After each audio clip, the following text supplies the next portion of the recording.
umeniliza sana, hili limeniumiza sana.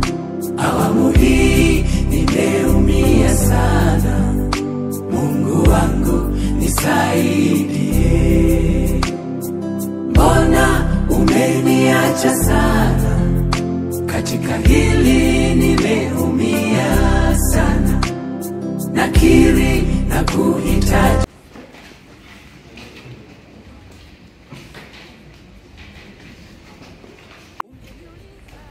ya kuwa hatimaye kusema aliyoishi. Na baada ya mwezi yangu najua hivi, nami lakini mwezi wangu mtama Mungu, nami nitamuona mimi nafsi yangu, wala si mwingine.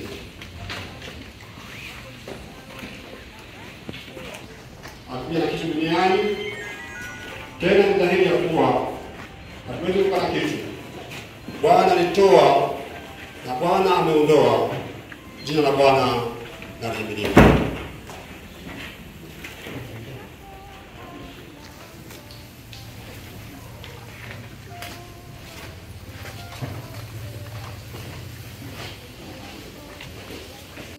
Hapa leo ili kumshukuru Mwenyezi Mungu kwa matendo yake ya ajabu, makusudi na mpango wake mwema kwa mtoa mpendo wetu Andrew. Tunamshukuru kwamba ilimpendeza kumuondoa katika ulimwengu huu wenye shida, na sasa tunangojea siku ile kuu ya ufufuo wa wote, siku ya kurudi kwake Bwana wetu Yesu Kristo mara ya pili katika utukufu wake na majeshi ya malaika na watakatifu wake. Basi ndugu wapendwa, tushirikiane Zaburi ile ya 39. Zaburi namba 39. Zaburi namba 39.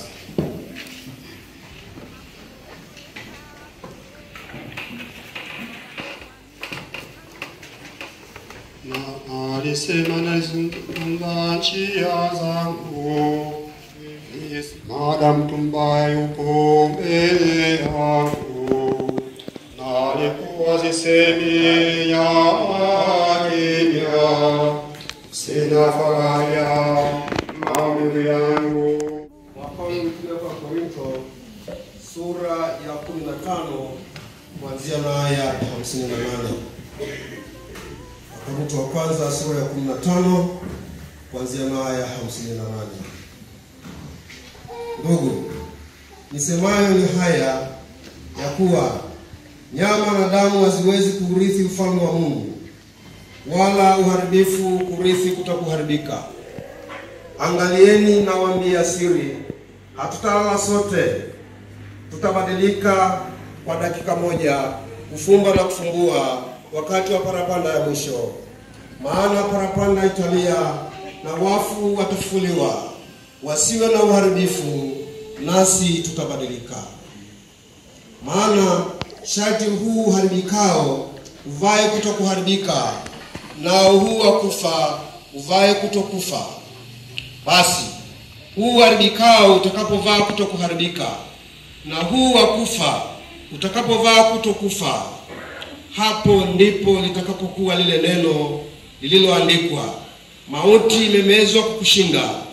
Huu wapi ewe mauti uchungu kwako? Huu wapi ewe mauti uchungu wako? Uchungu wa mauti ni dhambi, na nguvu za dhambi ni torati. Lakini Mungu na ashukuriwe, atupaye kushinda kwa Bwana wetu Yesu Kristo. Basi ndugu zangu wapendwa, mwimarike, msitikisike, mkazidi sana kutenda kazi ya Bwana siku zote, kwa kuwa mwajua kuwa kwamba taabu yenu sio bure katika Bwana. Ndilo neno la Bwana.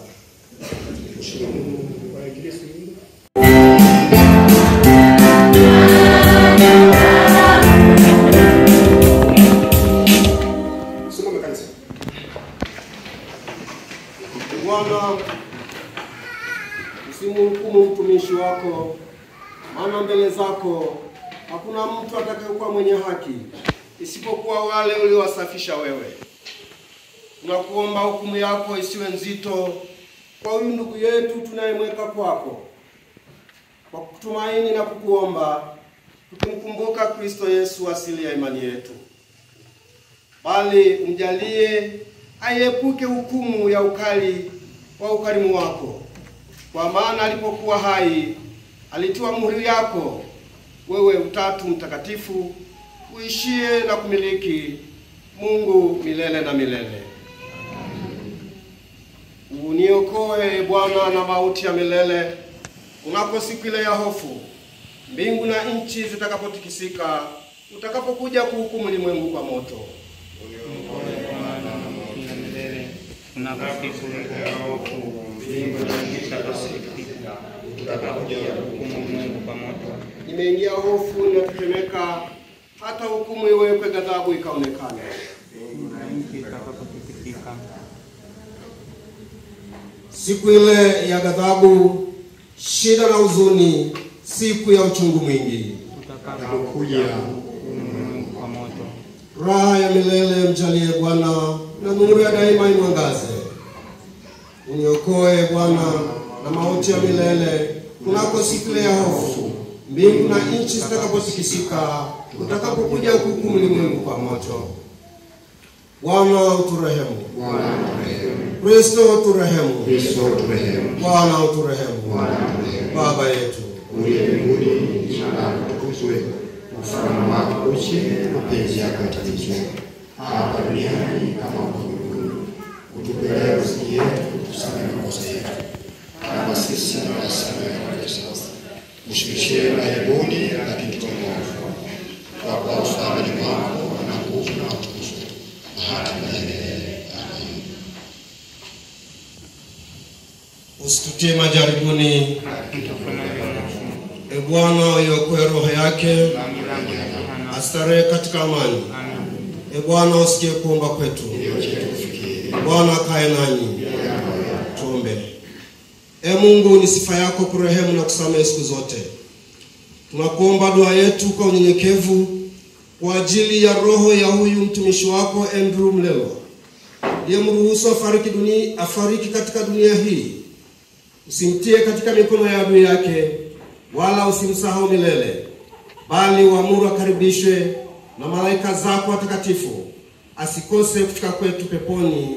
Na kwa kuwa amekutumaini na kukuamini, asione adhabu za daima, bali apewe furaha za milele kwa Kristo Bwana wetu. Amen. Asante. Bwana Yesu asifiwe sana. Kwa kidogo.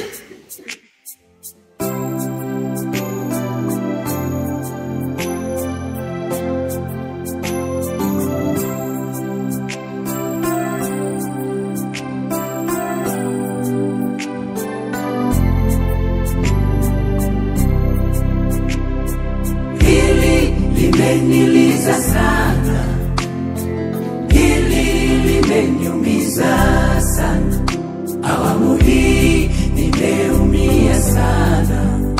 Mungu wangu nisaidie, mbona umeniacha sana katika hii.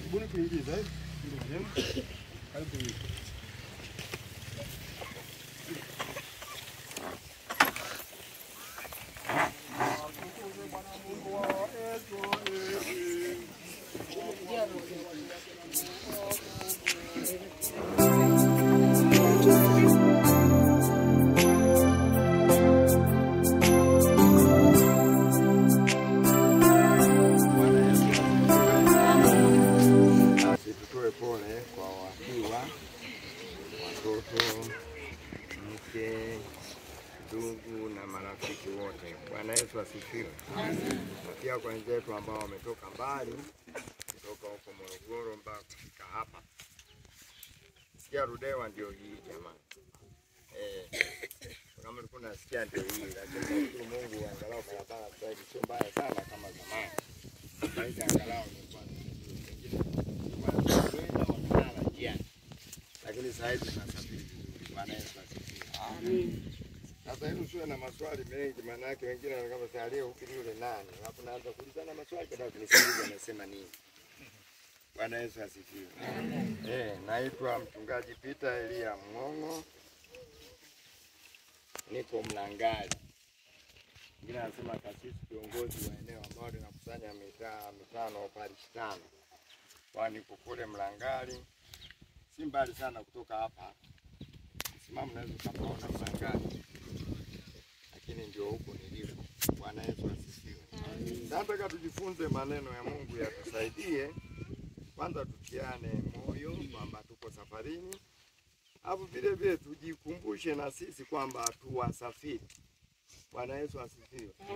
Tujikumbushe kwamba ni wasafiri. Ingawa basi hatujui tumepanda basi gani, lakini tu wasafiri. Bwana Yesu asifiwe. Basi tuombe. Mwenyezi Mungu mwenye huruma, mwenye upendo sana, uliyetupenda kwa namna ya pekee sana hata kuiona nuru ya leo na kuwasafirisha wenzetu hao kutoka mbali mpaka kufikisha mwili wa mwenzetu mahali hapa.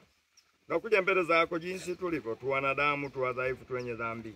Mawazo yetu, maneno yetu na matendo yetu haja kupendeza kabisa. Tutakase kwa damu yako ya thamani ili tupate kunena na kutenda na kupendeza wewe. Takasa hata kinywa changu ni kinywa cha wanadamu kabisa. Vuvia nguvu zako na uwezo wako katikati ya kinywa hiki, ili yale nitakayonena apate kibali machoni pako. Ni katika jina la Yesu Kristo naomba na kushukuru. Amen. Basi kitabu cha nabii Isaya sura ile ya 30 tujifunze maneno ya Mungu. Kitabu cha nabii Isaya sura ya 30 kuanzia na mstari wa 9. Usikilize maneno haya. Nabii Isaya anawaambia wana wa Israeli, kwa maana watu hawa ni watu waasi, watoto wasema uongo, watoto wasiotaka kusikia sheria ya Bwana. Waambiao waonaji msione, na manabii msitoe nabii wa mambo yake. Tuambieni maneno laini, hubirini maneno ya danganyaji. Isaya anawatazama wana wa Israeli. Anajaribu kutazama anavyowaona sivyo Mungu alivyowaagiza. Sawa? Wanaenda kinyume. Ni watoto walioasi, wasemao uongo, wasiotaka kusikiliza neno la Mungu au kufuata sheria ya Bwana. Tena wanaowaambia wachungaji au manabii, msiseme maneno yale ya ukweli, msubiri maneno yanayodanganya. Sasa hapa tuanze kusema maneno yanayodanganya. Tutasema maneno ya kweli. Sawa sawa? Ili upate kufanya ni kupona. Tumeelewana? Maana hapa tulipo hapa huyu ametukusanyia watu wengi. Kuna wengine wao wasali, wamekuja hapa leo. Wengine hawajafunga ndoa, wapo hapa leo. Wengine ndio hawana uruka usiku, wapo hapa leo. Wengine wametoka ukaba wenzao usiku, wapo hapa leo. Kwenye msiba kuna kusanya watu wa kila namna. Sasa tuambie maneno ya kweli. Bwana Yesu asifiwe. Sio yale ya kudanganya danganya. Tuambie maneno ya kweli. Kwamba ukitenda dhambi unakwenda wapi? Motoni. Tuko pamoja? Amen. Maana kuna wengine wanasema bwana wewe msemage maneno haya ndio mazuri. Haya msiguse kabisa, msiguse haya. Huko ndio nakatukuza. Hatukienda kwa daktari huwezi kudanganya maelezo yako. Ukidanganya atakupa dawa sio. Lazima useme ukweli wa ugonjwa wako ili akupe dawa zilizo sawa sawa. Hapo nasema nimepona. Ndio jamani. Wewe unahalisha, hapo nasema mguu unauma. Utapona kweli kwa halisha? Tuseme ukweli hapa. Yaani mguu wako haumi, kinachosumbua ni tumbo, unahalisha. Hapo namwambia mganga kwa sababu unajua kusema nahalisha ni aibu. Basi niseme mguu na kuhalisha kutabaki pale pale. Na utapona. Sasa nataka tuambizane ukweli. Bwana Yesu asifiwe. Tuambizane ukweli, maneno ya Mungu yatusaidie. Na Mungu amesema yeye mwenyewe kwenye maandiko, huyu mwanadamu ambaye ni mimi na wewe, hatuwezi kukaa siku nyingi hapa duniani. Si ndio jamani? Ni muda mfupi kabisa tulionao, muda mfupi. Na mbaya zaidi hatujui hata siku yenyewe. Sasa kama mwenzetu ni miaka 60. Ameshaondoka. Miaka mingapi? Lakini anasema ukiwa na nguvu ni miaka 70. Tunaendelea mpaka 80. Wengine wanalamba mpaka 100 na kitu. Hao wana bahati. Lakini huyu hata hiyo 70 hajafika. Ulikuona? Maana yake tuko tunasafiri. Tuko pamoja? Amen. Tuko tunasafiri. Sasa wengine wanasema wewe hatuseme sisi tutadumu milele. Walikuwepo watu wengine walikuwa wanajiita marais wa maisha, president, wazi, Wamuyaya, Kamuzu Banda. Sasa nao waliondoka. Jamaa si waliondoka. Mwingine alikuwa huko Kongo kwa anaenda mke wake anaenda kusukia nywele Ufaransa kwa ndege.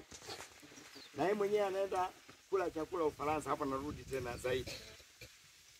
Mobutu Sese Seko Kuku Ngebenge wa Zabanga. Hayupo leo. Si ndio jamani? Yupo hayupo? Hayupo. Ameenda wapi? Hatujui. Ila naamini ameenda mbinguni kama kweli alienda mbinguni. Inawezekana hakwenda mbinguni, alienda mbingu. Ngoja tusome maneno mengine ya kusaidia. Mhubiri sura ya 8 mstari wa 8. Mhubiri sura ya 8 mstari wa 8. Nataka ujifunze kama wewe unatamba hapa unasema mimi ni mwamba. Bwana wewe. Mwingine anasema mimi mtu wa mpingu. Bwana wewe kuna vyuma navyo vipo. Hakuna mwenye uwezo juu ya roho yake, aizuie roho. Wala hakuna mwenye mamlaka juu ya siku ya kufa. Wala hakuna kuruhusiwa katika siku ya vita vile. Wala uovu hautamwokoa aliyeuzoelea. Yaani siku hiyo ikifika ya kufa, hakuna anayeweza kufanya nini? Kuzuia. Ingawa tutahangaika na madaktari, tutahangaika na maombi na kila namna ili huyu mwenzetu afanye nini? Apone. Lakini wapi? Siku ikifika amefanya nini? Maana yake hata wewe unayeruka, siku ikifika inawezekana angani huko jumla dondoko na dondokea kichwa. Bwana Yesu asifiwe. Tuko hapa, tuko hapa. Anasema mimi ndio bingwa wa kijiji hiki. Hakuna mtu mwingine bwana wewe. Wako waliokutangulia, waliondoka, waliokugawia hivyo vitu, si ndio jamani? Si ndio alithiana hivyo vitu. Na wenyewe walifanya nini? Na watafanya nini? Utaondoka. Kwa sababu hakuna mwenye mamlaka yoyote yule azuie kifo. Hakuna. Hata sema padre hapa tunapiga porojo nyingi, lakini siku ikifika hata waombe namna gani, siku ikifika imefika. Tunafanya nini? Naondoka. Watatupamba na nguo za kanisani, watatupamba, lakini bahati mbaya sasa julikana kipinyapa tunaenda mbinguni au mbingu, ndio shida yake. Watapamba wewe, kila kitu watapamba wewe.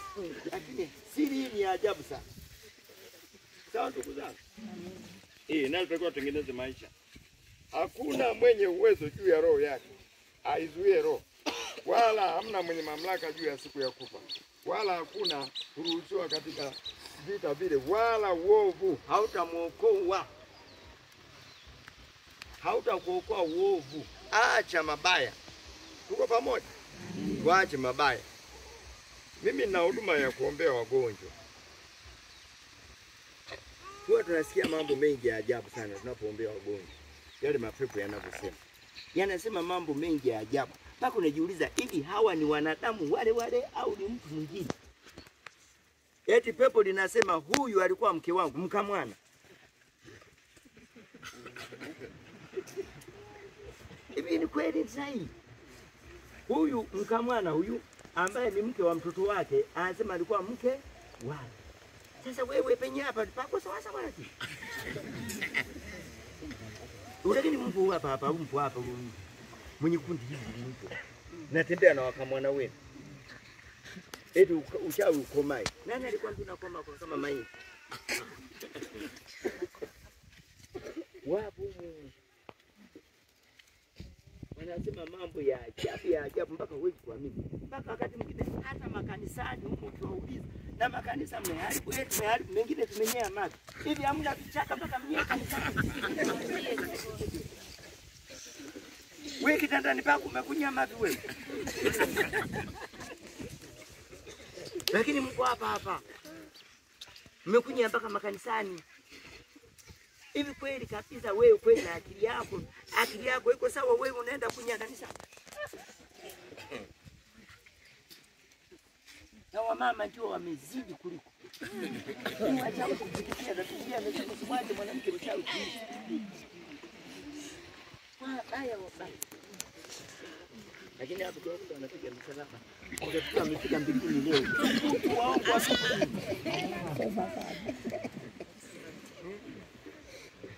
Yaani mpaka unasikiliza wakati mtu anasema Mungu basi kama unaamua wewe uamwage, lakini kwa hali hii imezidi.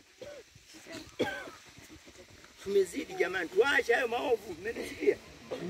Yanamchukiza Mungu na Biblia imesema wazi, ole wake anayetembea na binti wa mke wa mtoto wake. Unatembea nao. Mnakwaje unapomsalimia asubuhi mkamwana anaduya kabisa, sio jamani, ni mdoto kama Morogoro. Sio wenzenu huko akisalimia anashuka mpaka chini. Sasa mkamwana anashuka, kumbe mambo usiku yalikuwa mengine.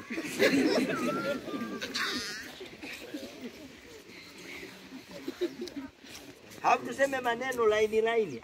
Tutakwambia kidonge kipate kupona. Waacha hayo mambo sio mazuri. Yesu asifiwe. Amen. Waache. Yaani hata Mungu akifika anaangalia anasema kwa kweli huite ni Mungu kwa mfano wangu huyu. Nafua ondoke. Lakini wapo humu wamekaa. Sasa acha hubiri. Acha aseme si usiku tunaendelea. Unaona akili sawa wewe? Ndio maana nyumba yako inavuja. Na wengi walio mablanketi yao wanaolalia yametoboka.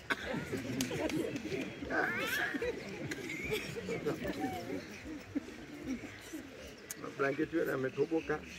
Unanua vyungu baada ya kununua mablanketi. Habari yenyewe hii.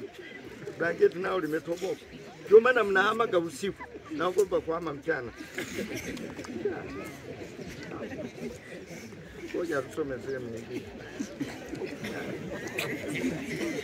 Kama nasoma kitabu cha Mwanzo. Kitabu cha Mwanzo. Yaani nataka nikukumbushe hata kama una viungo 50 huko ndani. Bwana we, siku kifika unamuka. Ngoja tusome sikilize. Akina Adamu alipokosea, Mungu alisema ni kwa jasho la uso wako utakula chakula hata utakapoirudia ardhi ambao katika hiyo ulitwaliwa, kwa maana mavumbi wewe na mavumbini.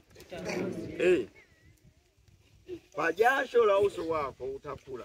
Na Waanglikana wanaimba mzuri, tutaimba hapa baadaye. Kazi yake imeisha huyu. Sasa sijui alikuwa na kazi gani, Mungu ndio anajua. Kuna kazi za halali sawa, kuna kazi sio halali sawa, ila Mungu anajua. Ila tutaimba kazi yake imekwisha. Kama na wengine wanaoruka angani tutasema kazi zao zimekwisha. Na kutembea nao kamwana kwisha. Ila sasa amevuka mtu, sasa sijui hapa kuna mtu. Wewe mtausikia ni wa Morogoro, mtausikia. Kazi yake. Lakini lazima warudi hapa. Bwana Yesu asifiwe. Lazima turudi kwenye nini? Kwenye udongo. Kwa sababu ndio mioyo yetu. Usiazime masikio yako ya rehema tunapokuomba. Utuachilie Bwana uliye mtakatifu sana. Mungu Mwenyezi, Mwokozi mtakatifu mwenye rehema. Mungu mwema wa milele. Saa yetu ya mwisho usituache kufarakana nawe kwa maumivu ya mauti. Kwa kuwa Mwenyezi Mungu amependa kwa rehema zake nyingi kuitwalia roho ya huyu ndugu yetu mpendwa Andrew aliyefariki.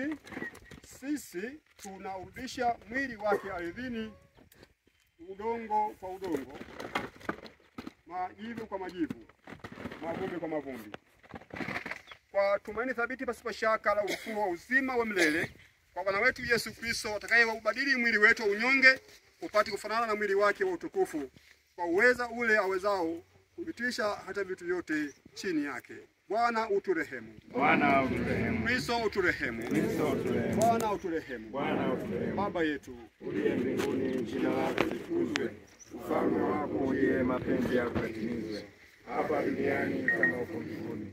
Utupe leo mzigo wetu, tusamehe makosa yetu kama sisi tunavyowasamehe waliotukosea. Usitie majaribuni, lakini uokoe na Mungu. Kwa kuwa ufalme wako una nguvu na utukufu na hata milele.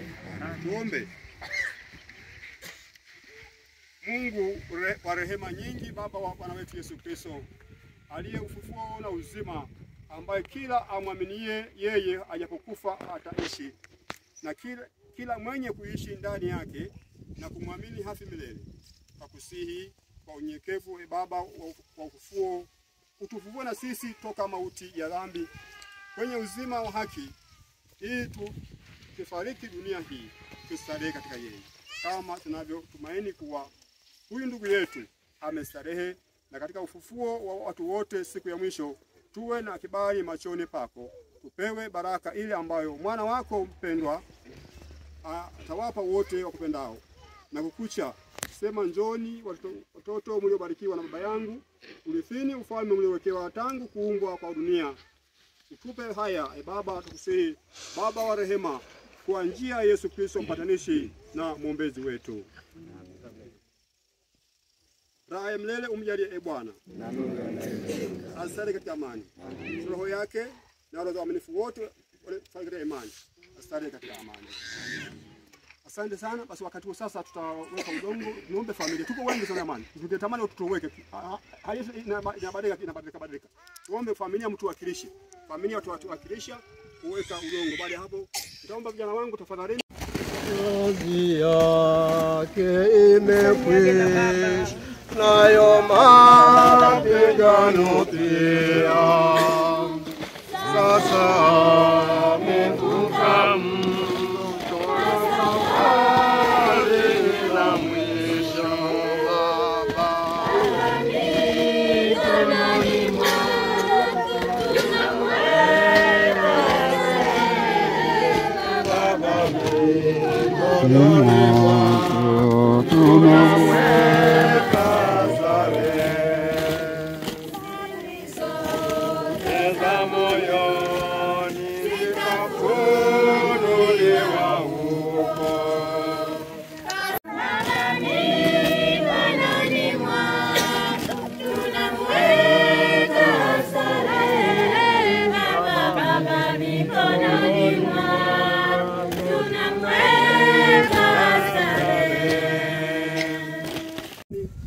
Wakaanza kutawanyika. Fuatao ni wasifu wa marehemu Andrea Yohana Mlelwa. Kuzaliwa. Marehemu alizaliwa tarehe 18 mwezi wa 8 mwaka 1965 Milo, wilayani Ludewa katika mkoa wa Njombe. Kuhusu imani. Marehemu alikuwa ni Mkristo wa dhehebu la Anglican. Hivyo mnamo tarehe 7 mwezi wa 9 mwaka 1965 alibatizwa katika mtaa wa Milo, wilaya ya Ludewa, na kupata sakramenti ya kipaimara tarehe 20 mwezi wa 7 mwaka 1969 katika mtaa huo wa Milo, wilaya ya Ludewa. Kuhusu elimu. Marehemu Andrea alibahatika kupata elimu ya msingi mwaka 1975 mpaka mwaka 1981 katika shule ya msingi Mpechi iliyopo Njombe, na vile alipata elimu ya sekondari kuanzia mwaka 1982 mpaka mwaka 1985 katika shule ya sekondari ya Azania iliyopo Dar es Salaam, na hatimaye mwaka 1986 hadi mwaka 1988 alijiunga na chuo cha Mwalimu Nyerere Dar es Salaam, ambapo alihitimu diploma ya ualimu. Kuhusu ndoa. Marehemu Andrea Yohana Mlelwa alibahatika kufunga ndoa takatifu na Bi Angela Mgaya tarehe 20 mwezi wa 8 mwaka 1990 katika kanisa la Anglikana lililoko Milo. Kuhusu ugonjwa hadi kifo chake. Mnamo tarehe 10 mwezi wa 2 mwaka 2025 marehemu Andrea alianza kusumbuliwa na tumbo ghafla na kukimbizwa hospitali ya Bwagala, ambapo hapo alilazwa kwa muda wa siku 7 na hali yake haikuonesha matumaini. Hivyo alipewa rufaa tarehe 16 mwezi wa 2 mwaka 2025 kuelekea hospitali ya taifa ya Muhimbili kwa uchunguzi zaidi. Na baada ya uchunguzi wa kidaktari, marehemu aligundulika na tatizo la figo ambalo madaktari walipambana kuliondoa kwa muda, lakini bado haikuleta matumaini. Hivyo alilazwa katika hospitali hii ya Muhimbili katika chumba cha uangalizi maalum, yani ICU, ambako alilazwa kuanzia tarehe 16 mwezi wa 2 mwaka huu 2025 mpaka tarehe 2 mwezi wa 3 mwaka huu 2025. Ilipofika tarehe 3 mwezi wa 3 mwaka huu 2025, mnamo saa 2:30 usiku, ndugu yetu mpenda wetu aliaga dunia. Familia. Marehemu ameacha mke na watoto 4, wa kike 3 na wa kiume 1, pamoja na wajukuu 2 ambao ni wa kike na wa kiume. Shukrani. Familia ya Mlelwa inapenda kuwashukuru sana wahudumu wote wa afya kutoka hospitali ya Bwagala Turiani na hospitali ya Rufaa Muhimbili kwa kumhudumia mgonjwa kwa upendo mkubwa na bila ya kuchoka. Lakini pia kwa namna ya pekee tunawashukuru wachungaji na mapadri wa kanisa la Anglikana kuanzia kule Masimbwe, kuanzia kule Turiani mpaka hapa Masimbwe, ambao kwa nafasi mbalimbali wametusaidia kutuongoza katika misa na ibada mbalimbali, lakini pia pamoja na kufariji. Lakini pia tunawashukuru kwa namna pekee majirani ambao mlikuja kutukimbilia toka mlipopata taarifa za msiba huu wa ndugu yetu, na ndugu zetu wote na majirani na marafiki wote. Tunawashukuru sana kwa kutufariji na kutukimbilia katika kipindi hiki. Tunasema hatuna cha kuwalipa, Mwenyezi Mungu pekee atawabariki. Basi Bwana alitoa na Bwana ametoa, jina la Bwana libarikiwe. Mungu awabariki sana. Tunawatoa mashada. Bwana Yesu asifiwe. Sasa naomba nitoe utaratibu wa kuweka mashada ambao utakuwa kama ifuatavyo. Ataanza mke wa marehemu akifuatiwa na watoto wa marehemu. Baadaye utafuata wakwe wa marehemu. Watakuja kaka na wadogo wa marehemu wakiongozana na wenza wao. Wanaposoma wale mbali basi mwe mnasogea jamani. Atafuata dada wa marehemu wakiongozana na wenza wao pia. Watakuja baba mdogo wa marehemu.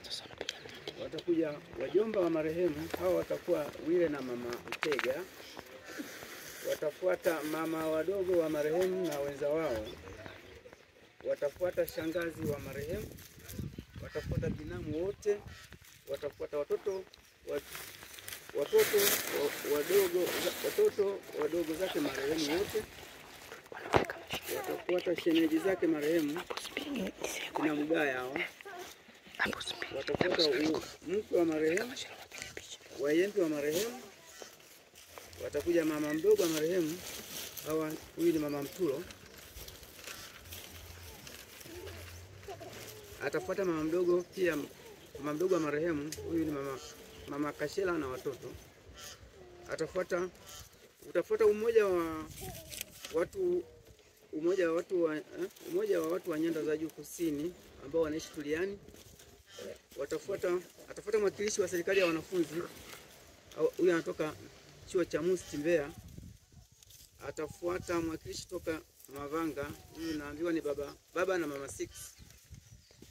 Watafuata wawakilishi kikundi cha BFF Tuliani. Watakuja pia mwakilishi kikundi cha Tupendane kutoka Mavanga. Watakuja watoto waliolelewa na marehemu wakiongozwa na Teddy. Kutakuwa na mwakilishi toka Ijima, majirani toka Tuliani, marafiki wa marehemu wakiongozana na Mwakanoro na Kilua. Watakuja majirani kutoka Masimbwe, taomba mwakilishi. Wataweka shahada wachimba kaburi. Atafuata mwenyekiti wa kitongoji, mwenyekiti wa kijiji, na hatimaye wachungaji toka Tuliani, na tutafunga na mwongoza ibada wetu. Asante. Bila kupoteza muda, naomba tuendelee kwa utaratibu niliousoma. Tuanze weka shahada. Tunamwomba mke wa marehemu, atafuata watoto wa marehemu.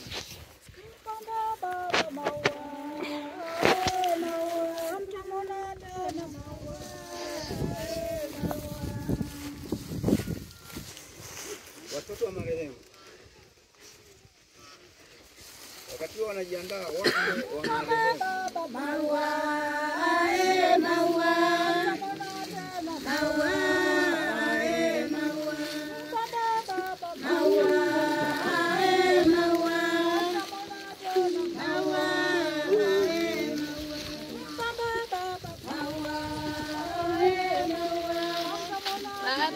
Wajiandae kaka na wadogo wa marehemu wakiongozana na wenza wao.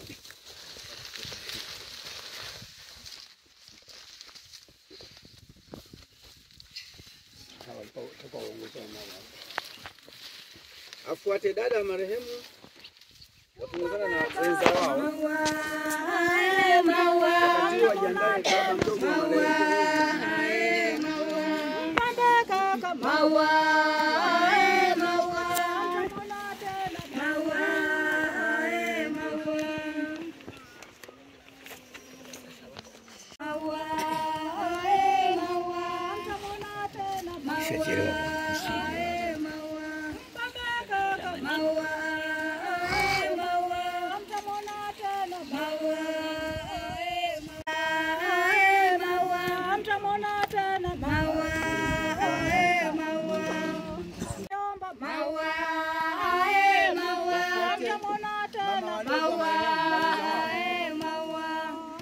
Wakifuatiwa na shangazi wa marehemu.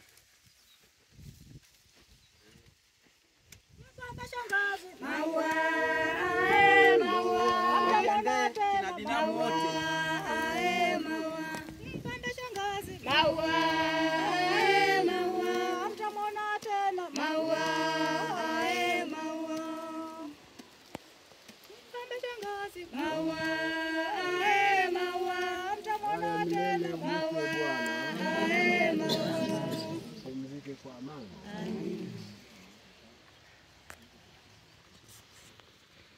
Mama wadogo, naomba waweke shada shangazi wa marehemu,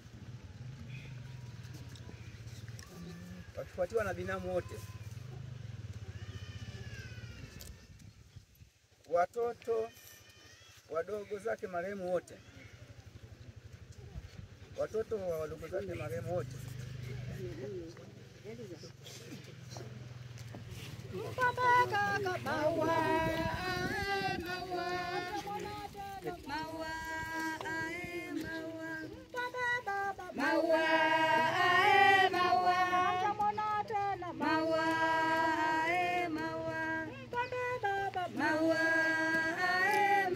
Wajiandae shemeji zake marehemu wote, hao ni akina Mgaya.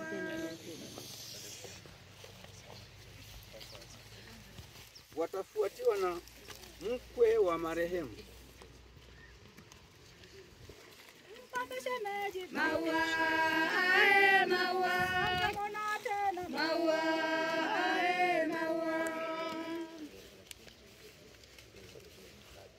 Shemeji wa marehemu.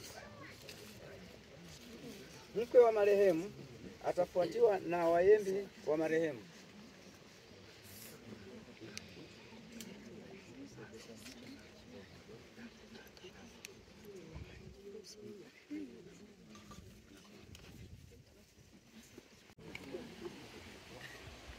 Kama umesoma kwa mbali, kusogea uwe karibu.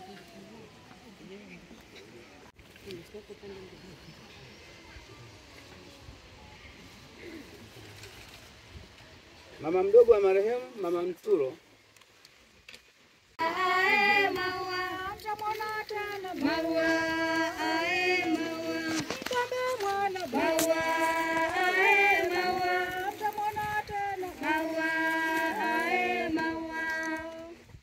Mmoja wa watu wa Nyanda za Juu Kusini wanaoishi Tuliani.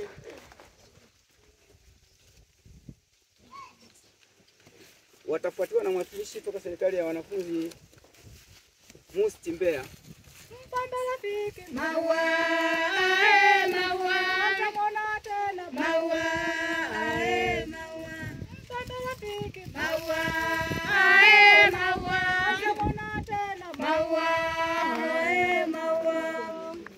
Mwakilishi serikali ya wanafunzi.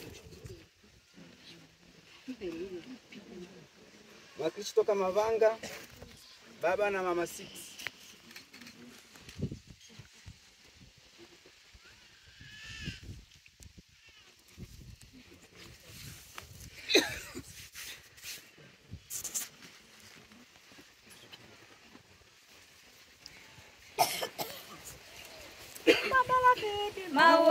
Wajiandae kikundi cha BFF kutoka Tuliani.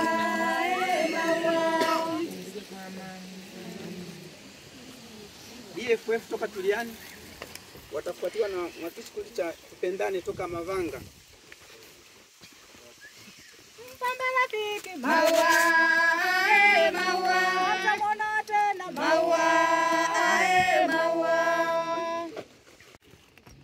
Tupendane watafuatiwa na watoto waliolelewa na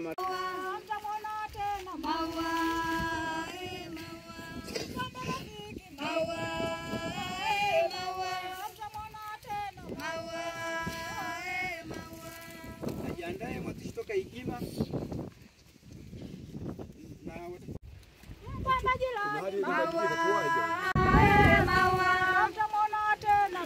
wajiandae marafiki wa marehemu wakiongozwa na Mwakaliwa na Kilio. Afuatiwe na mwakilishi wa wachimba kaburi. Tumwombe pia mwenyekiti wa kitongoji.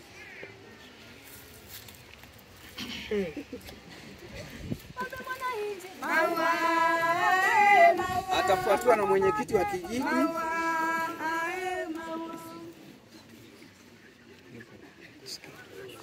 Mwenyekiti wa kijiji tafadhali.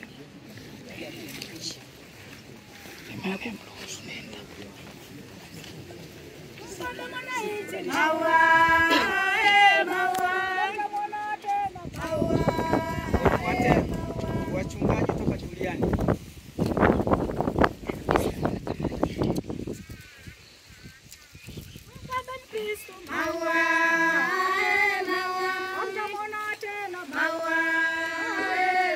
Tutahitimisha zoezi na